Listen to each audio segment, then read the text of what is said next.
समुद्र की गहराई से भी ज्यादा गहरा उसमें छुपा रहस्य है। जी हाँ दोस्तों, पृथ्वी का 71% हिस्सा आज भी पूरी तरह रहस्यों से भरा पड़ा है। समुद्र की गहराई में छुपे रहस्यों का पता लगाने के लिए साइंटिस्ट दिन रात मेहनत करते हैं और इसी मेहनत का नतीजा है कि हमें समुद्र के बारे में आए दिन नई नई चीजों की जानकारी होती रहती है। समुद्र की गहराई में दफन कई ऐसे राज हैं जो अब लोगों के सामने आ रहे हैं। समुद्र में चलाए जा रहे तलाशी अभियान से हमें कई रहस्य और रहस्यमय चीजों के बारे में पता चला है। तो चलिए आज के इस वीडियो में समुद्र के अंदर मिले 10 सबसे खास और अद्भुत चीजों के बारे में जानते हैं। Number 10, dugong. Dugong medium sized marine mammal है। इसकी लंबाई 2 से 3 मीटर और वजन 300 किलोग्राम तक होता है। इसे समुद्री गाय भी कहते हैं। मीट और तेल की वजह से इनका काफी शिकार किया जाता है, जिसकी वजह से डुगोंग विलुप्त होने के कगार पे पहुंच चुके हैं। इनके विलुप्त होने के कगार पे पहुंच चुके होने के बावजूद कुछ लोग अपनी हरकतों से बाज नहीं आते। कुछ साल पहले एक डुगोंग और उसके बच्चे को इंडोनेशिया में मछुआरों ने कैद कर लिया। इन दोनों को कैद करके समुद्र के अंदर ही अलग पिंजरे में रखा गया था। कैद करने वालों ने मदर डुगोंग को जंजीर से बांध रखा था। इसे टूरिस्ट के लिए कैद किया गया था ताकि लोग डुगोंग को करीब से देख सकें। जब डाइवर्स को पिंजरे में कैद डुगोंग को देखने की इजाजत मिली, उसके बाद जंजीर में बंधे इस पुअर क्रीचर की फोटो पूरी दुनिया में वायरल हो गई।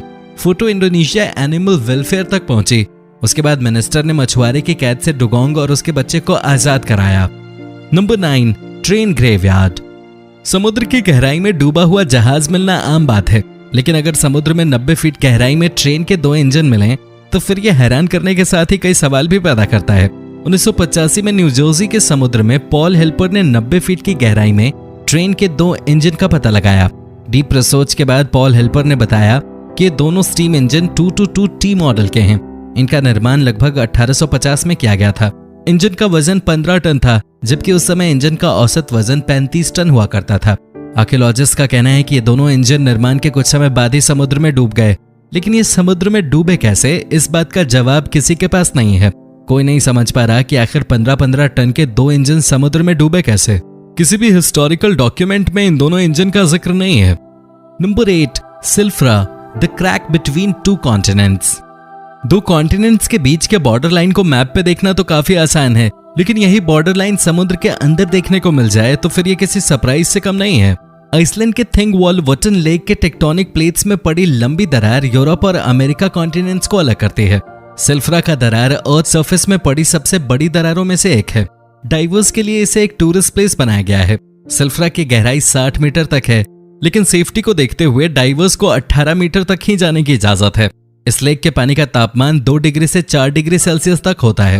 अत्यधिक ठंड के बावजूद सिल्फ्रा डाइवर्स का फेवरेट अट्रैक्शन बना हुआ है। सिल्फ्रा क्रैक एकमात्र ऐसी जगह है जहां आप 2 कॉन्टिनेंट्स के बीच डाइविंग कर सकते हैं। सिल्फ्रा क्रैक हर साल लगभग 2 सेंटीमीटर खिसक रहा है। Number 7, Apollo 11 engine. नासा का अपोलो मिशन मानव इतिहास के सबसे महत्वपूर्ण मिशन में से एक था। इस ऐतिहासिक मिशन से जुड़ी एक चीज काफी महत्वपूर्ण है। मार्च 2012 में अमेज़न सीईओ जेफ बेजोस की एक्सपेडिशन टीम ने अटलांटिक ओशन में अपोलो 11 मिशन में इस्तेमाल किए गए रॉकेट इंजन को ढूंढ निकाला। नासा समेत सभी का मानना था कि यह इंजन हमेशा के लिए गायब हो चुका है, लेकिन जेफ बेजोस के पर्सनल इंटरेस्ट की वजह से इस इंजन को 40 साल बाद दोबारा लोगों के सामने लाया जा सका। मिशन के दौरान एस्ट्रोनॉट्स को स्पेस में लॉन्च करने के बाद F1 रॉकेट इंजन 5000 माइल्स प्रति घंटे की स्पीड से अर्थ एनवायरनमेंट में वापस आते हुए अटलांटिक ओशन की गहराई में खो गया था। 2012 में जब इसे ढूंढने के लिए सर्च ऑपरेशन चलाया गया तब यह इंजन 14000 फीट की गहराई में मिला। ओशन से निकालकर इसे सियाटल की म्यूजियम में रखा गया है। Number 6, the purple blob. पहली नजर में शायद आपको ये एक बेशकीमती पत्थर लगे, लेकिन आपको बता दें कि ये कोई चमकदार पत्थर नहीं बल्कि लिविंग ऑर्गेनिज्म है। पैसिफिक ओशन की गहराई में साइंटिस्ट ने इस खूबसूरत क्रीचर को ढूंढा है। 2016 में रोबोट की मदद से किए जा रहे सी एक्सप्लोर मिशन के दौरान इस क्रीचर के बारे में पता चला। कुछ साइंटिस्ट इसे नया क्रीचर मान रहे हैं, वहीं कुछ का कहना है कि ये ट्यूनिकेट नाम के समुद्री क्रीचर का छोटा रूप हो सकता है। पॉसिबिलिटी ये भी है कि ये किसी क्रीचर का अंडा हो। आपको क्या लगता है, ये क्या हो सकता है? हमें जरूर बताएं। Number 5, icy finger of death. हम पूरे यकीन के साथ कह सकते हैं कि आपने इस तरह का नेचुरल फिनोमेना कभी नहीं देखा होगा। आइसी फिंगर ऑफ डेथ समुद्र की एक बहुत बड़ी मिस्ट्री है। इस घटना में बर्फ की एक सीधी रेखा पानी को जमाते हुए नीचे की ओर आती है। बर्फ की लाइन जैसे ही समुद्र की गहराई में सतह तक पहुंचती है, यह और तेजी से बढ़ने लगती है और अपने कांटेक्ट में आए सभी जीवों की जान ले लेती है। यही वजह है कि इसे आइसी फिंगर ऑफ डेथ कहा जाता है। सतह पर आते ही इस बर्फ के संपर्क में आने वाले सभी जीव इसी में फंस जाते हैं, जिससे जाल में मछली फंसती है। फंसने के तुरंत बाद ही जीव की मौत हो जाती है। बीबीसी ने इस घटना को अपने कैमरे में कैद किया था। उसके बाद ये पूरी दुनिया में वायरल हो गया। इस फिनोमेना के बारे में साइंटिस्ट का कहना है कि समुद्र के ऊपरी और निचले हिस्से में तापमान में अंतर होने की वजह से बर्फ की लाइन जानलेवा हो जाती है। Number 4, the world's oldest shipwreck. Bulgaria के ब्लैक सी में रिसर्चर्स ने सबसे पुराने जहाज को ढूंढा है। यह जहाज लगभग 2400 साल पुराना है। इसे 2000 मीटर की गहराई में ढूंढा गया। इसे लकड़ी से बनाया गया था और इसकी लंबाई 23 फीट थी। जिस जगह पर यह जहाज डूबा था वहां ऑक्सीजन की काफी कमी है, जिस वजह से लकड़ी से बने होने के बावजूद ये आज भी वेल प्रिजर्व्ड है। अत्यधिक गहराई में होने की वजह से इस जहाज को पूरी तरह से एक्सप्लोर नहीं किया जा सका है और एक्सप्लोरेशन प्रोग्राम आगे बढ़ाने के लिए रिसर्चर्स को एक्स्ट्रा फंड्स की भी जरूरत है। Number 3, the Baltic Sea anomaly. Baltic Sea anomaly समुद्र के बड़े रहस्यों में से एक है। 2011 में सोनार इमेज की मदद से पीटर लिंडबर्ग ने इसे ढूंढा था। पहली नजर में कोई भी इसे आसानी से एलियन शिप मान सकता है। ये एलियन शिप की तरह ही गोल है।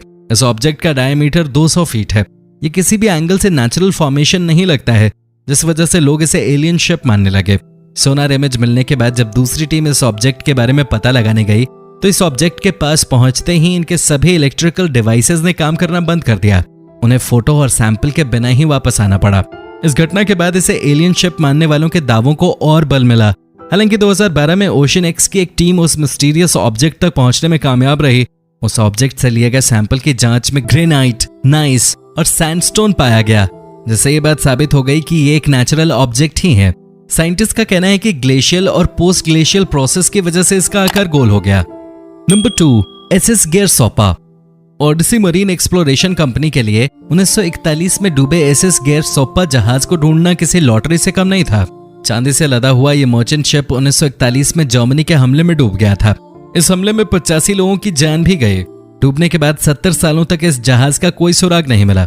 2011 में ओडिसी मरीन एक्सप्लोरेशन ने इस जहाज को ढूंढ निकाला। एसएस गेरसोपा समुद्र में 4700 मीटर की गहराई में था। जहाज के साथ ही कंपनी को चांदी का खजाना भी मिल गया। 2011 में एसएस गेरसोपा से मिली चांदी की कीमत $200 मिलियन थी। चूंकि ये जहाज ब्रिटिश सरकार की थी तो चांदी पे भी उन्हीं का हक था। हालांकि ओडिसी मरीन और ब्रिटिश सरकार के बीच हुई डील के मुताबिक 80% चांदी ओडिसी मरीन और सिर्फ 20% ब्रिटिश सरकार को मिलने की बात तय हुई। अब तक एसएस गेरसोपा से 48 टन चांदी निकाली जा चुकी है। Number 1, Antikythera mechanism. Antikythera mechanism को दुनिया का पहला कंप्यूटर माना जाता है।